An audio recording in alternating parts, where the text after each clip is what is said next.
The newsstands were covered in pulp magazines with half-naked women on them. They were called the Spicies. From their pages came the Domino Lady. She was sexy, smart, strong, and looking for vengeance.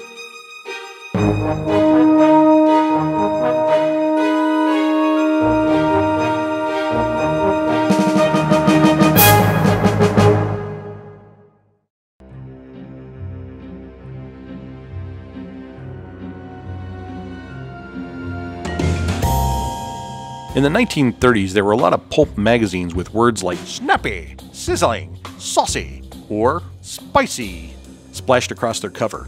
This was a tip-off to the buyer that this was no ordinary pulp magazine. Inside these pages, the readers would discover stories that leaned heavily on the titillating. By today's standards, these magazines seem quite tame, but back in the 1930s, the Spicies were considered hot, hot, hot.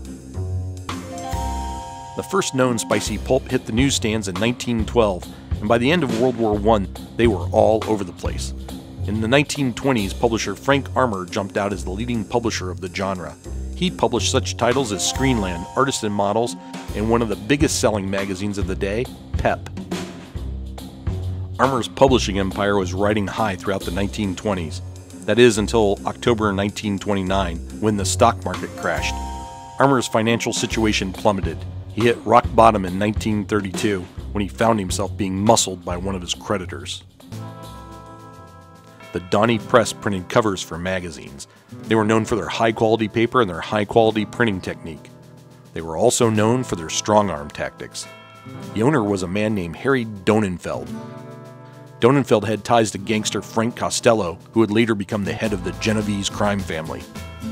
Gangsters used the Donny Press as a front operation during Prohibition. They would purchase high-quality pulp paper from Canada, and illegal whiskey would be smuggled in with their shipments. Donenfeld was not a made gangster, but he ran the Donny Press with a gangster's attitude. One of his tactics was to do publishing work on credit. And when the magazine publisher couldn't pay his bill on time, Donenfeld moved in with the ferocity of a loan shark. He would force publishers to hand over their titles to settle debts. He had successfully done this a number of times before he got his hooks into Armour. First, Donenfeld took Pep and Screenland, which were Armour's biggest sellers. Then, Donenfeld picked off the rest of Armour's line.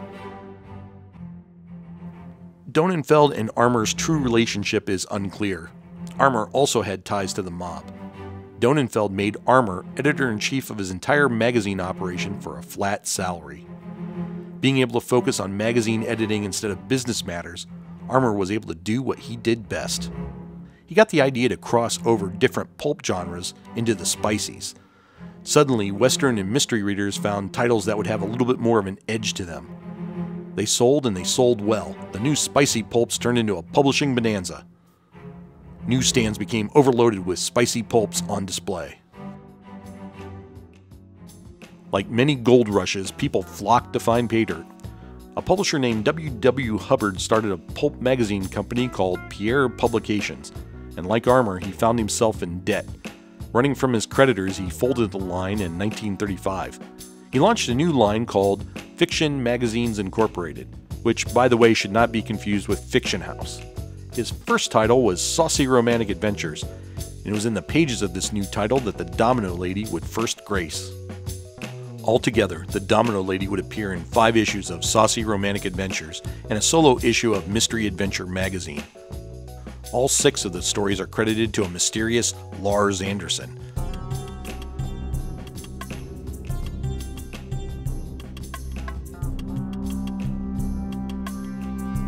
The Domino Lady is Ellen Patric. Her backstory is that she's a Berkeley graduate who on a trip to the Far East receives word that her father, District Attorney Owen Patric, has been murdered. She returns and discovers that the people behind her father's death are members of the wealthy and politically elite, the very people he had stood up against. She decides to launch a one-woman war against them. She takes on the persona of the Domino Lady to avenge Daddy.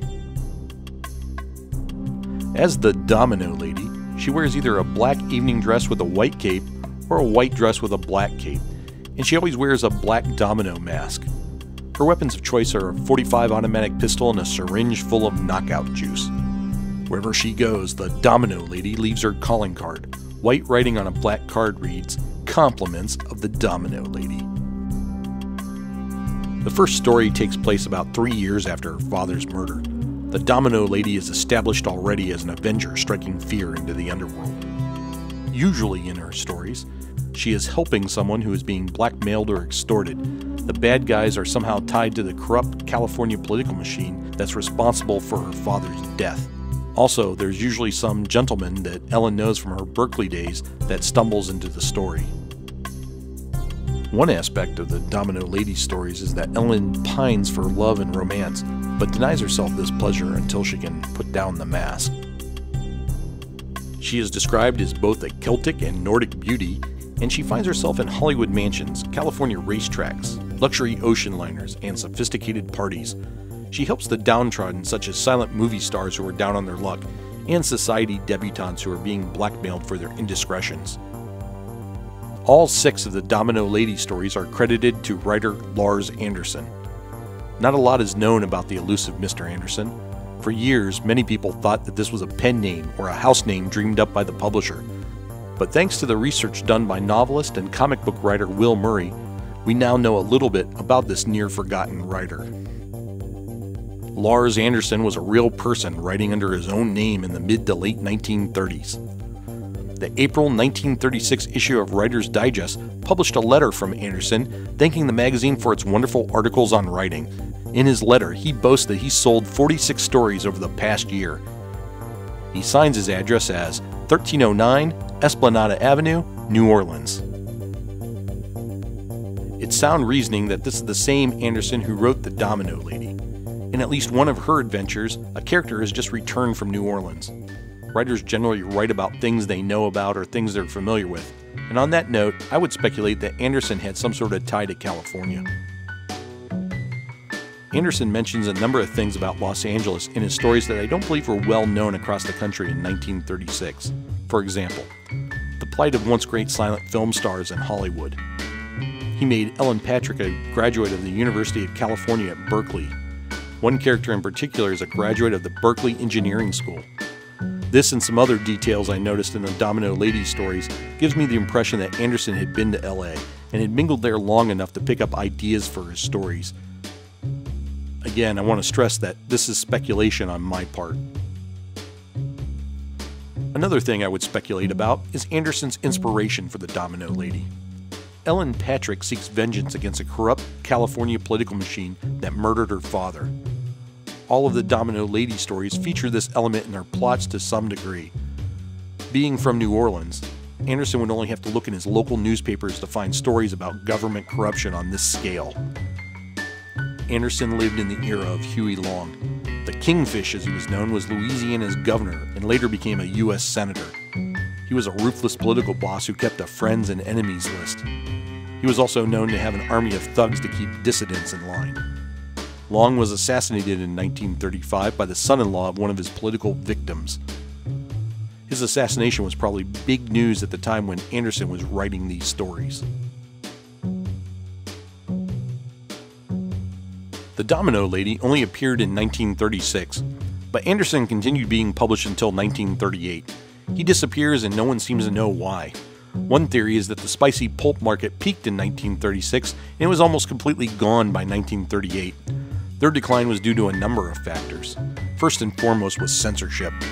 The spicy pulps were treated as any other magazine early on, but by the 1930s, public decency groups began pushing to get the spicies pulled from the magazine racks. They forced magazine vendors to hide the magazines from young eyes. Buyers would have to ask for the magazines by name, and in some places the magazines had to be covered with a brown paper wrapper, both of which affected sales. Another death blow came when leading spicy pulp publisher Harry Donenfeld was charged with pornography. He beat the rap in court, but it left him with the impression that he needed to get out. His salvation came in the form of a new type of magazine called a comic book. Donenfeld, using his strong-arm tactics, had taken over a struggling comic book company. He discovered that these funny books sold much better than his spicies. When his company published the first issue of Action Comics, well, it pretty much meant the end of his spicy days.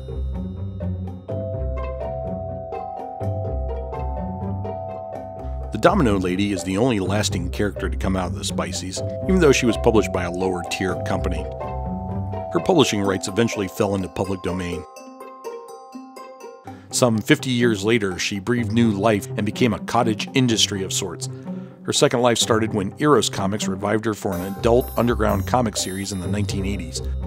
About 10 years later, Moonstone revived her for a mainstream comic series, and they followed that up with a series of paperback adventures.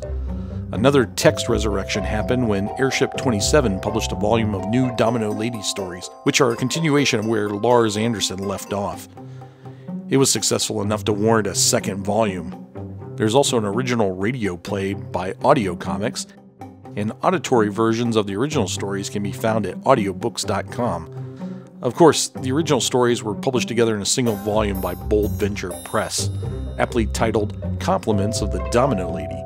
Inside its pages, you'll also find the Will Murray essay and research on writer Lars Anderson.